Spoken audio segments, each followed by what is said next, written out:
custo de vida, emprego e desemprego, cesta básica, tarifas públicas, salário mínimo. Agora, na Brasil Atual, a análise do DIEESE. Nós vamos conversar agora com o diretor técnico do DIEESE, Fausto Augusto Júnior. Bom dia, Fausto.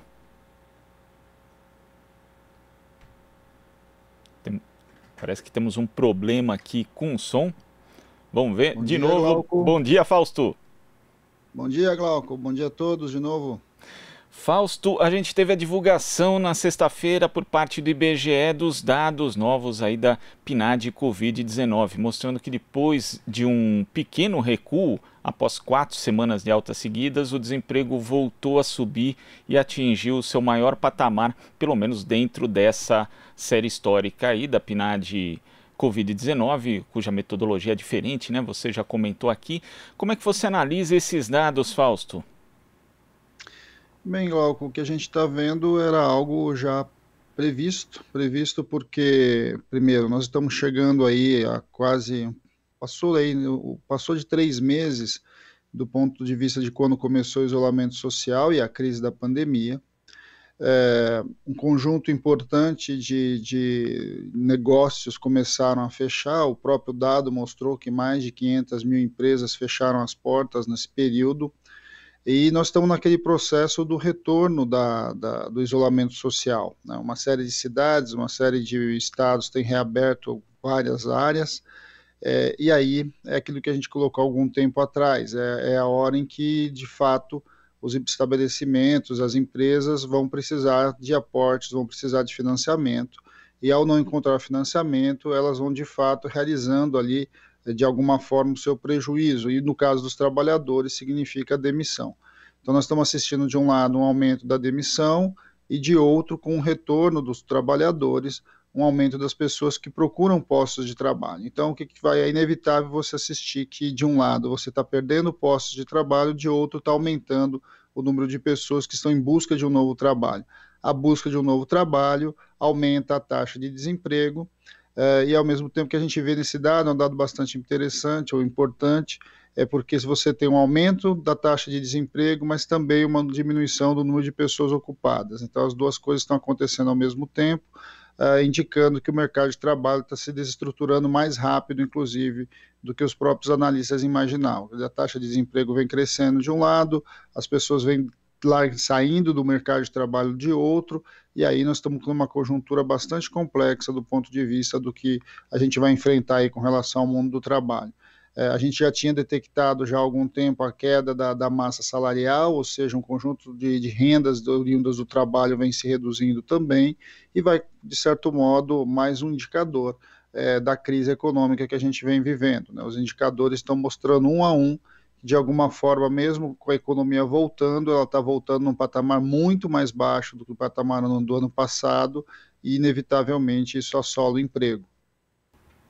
Fausto, inclusive, né, tem um dado aqui que é importante, 16 milhões e 600 mil trabalhadores estavam afastados na primeira semana de maio, e agora, na última semana de junho, esse contingente era de 10 milhões e 300 mil, quer dizer, 6 milhões a menos. Significa, claro, que tem muita gente que está voltando, retornando ao trabalho, mas também muita gente que foi desligada, não, Fausto? O que é bastante preocupante, dado que ainda tem um número oculto aí das pessoas que simplesmente desistiram de procurar emprego diante desse contexto da pandemia. É isso, Glauco. A gente ainda vai assistir, ainda vai esperar outros dados saírem do ponto de vista do número de pessoas que perderam seu emprego nesse período, mas também tem que lembrar que a renovação da redução da jornada e da suspensão do contrato aconteceu também na semana passada. Então, um conjunto de empresas também tomaram a decisão, no meio desse processo de renova ou não renova, de demitir efetivamente o trabalhador. Então, um conjunto de pessoas estão voltando, mas um outro conjunto está sendo demitido. E também a gente tem que lembrar que tem empresas quebrando, né?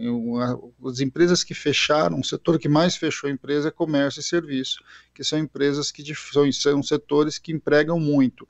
E a sua perda, né, o seu fechamento, vai certamente impactar o número de postos de trabalho. Algo que a gente está vendo agora é que você começa a tomar as decisões, de fato, do ponto de vista empresarial, do que significa a pandemia. O primeiro movimento que a gente teve até agora, eu diria que foi um movimento de expectativa. As pessoas esperam, avaliam para onde vai a economia, avaliam para onde as coisas estão acontecendo, lidam com as suas reservas, que seja famílias, sejam pessoas que têm, sejam empresas, e depois tomam uma decisão. Como nós já estamos entrando aí a partir de mais de 90 dias, as empresas estão tomando as decisões, e as decisões têm sido de demissão. Então, ao ver um conjunto maior de demissões, maiores pessoas vão buscar emprego e a taxa de desemprego vai crescer.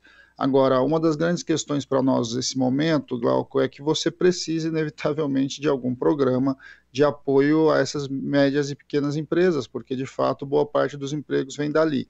E é isso que a gente está vendo com muita dificuldade, as empresas não acessam crédito, a economia retorna de maneira muito lentamente, o que de fato tende a levar a algo muito mais complicado. Aí as coisas só não estão piores porque ainda você tem um abono emergencial que, bem ou mal, tem ajudado um conjunto grande de famílias a enfrentar essa dificuldade. Mas a gente sabe também que já está contratado o final do abono, muitas famílias estão com dificuldade, inclusive, para receber essa nova parcela, e isso vai impactar mais ainda a economia nesse ano.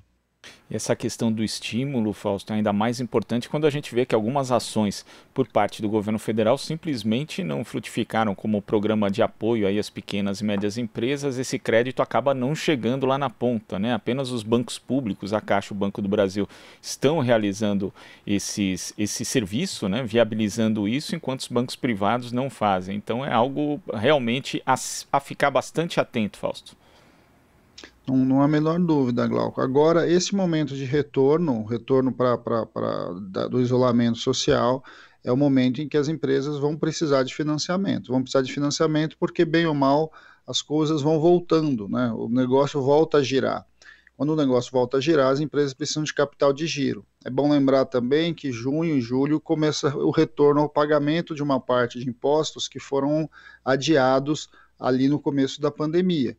Então, o retorno também do pagamento de impostos vai onerar mais essas empresas. Então, o que acontece? As empresas, de um lado, elas voltam a operar. Para voltar a operar, elas precisam de recursos para continuar operando, enfim, é compra de matéria-prima, é fazer o ciclo normal do seu trabalho, de um lado, e de outro, você ainda volta a pagar uma parte importante de encargos, de impostos que foram adiados. Você junta tudo isso, a empresa não tem capital de giro. Ao não ter capital de giro, de um lado, ela quebra, as que não conseguem de fato sobreviver, e aí demite-se o trabalhador, demite o trabalhador muitas vezes sem pagar, inclusive, os seus direitos trabalhistas, e na outra ponta você assiste um processo efetivo de demissão.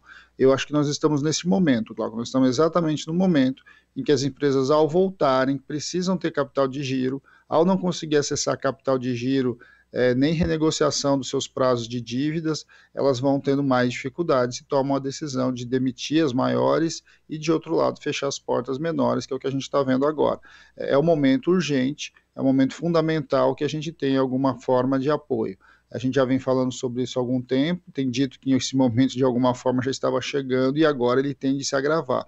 Eu acho que esse é um momento que a gente precisa pressionar bastante o Estado, pressionar os bancos, porque uma parte desse problema, inclusive, está vinculado ao sistema financeiro que não libera crédito, e ao não liberar crédito para essas empresas, a dificuldade aumenta.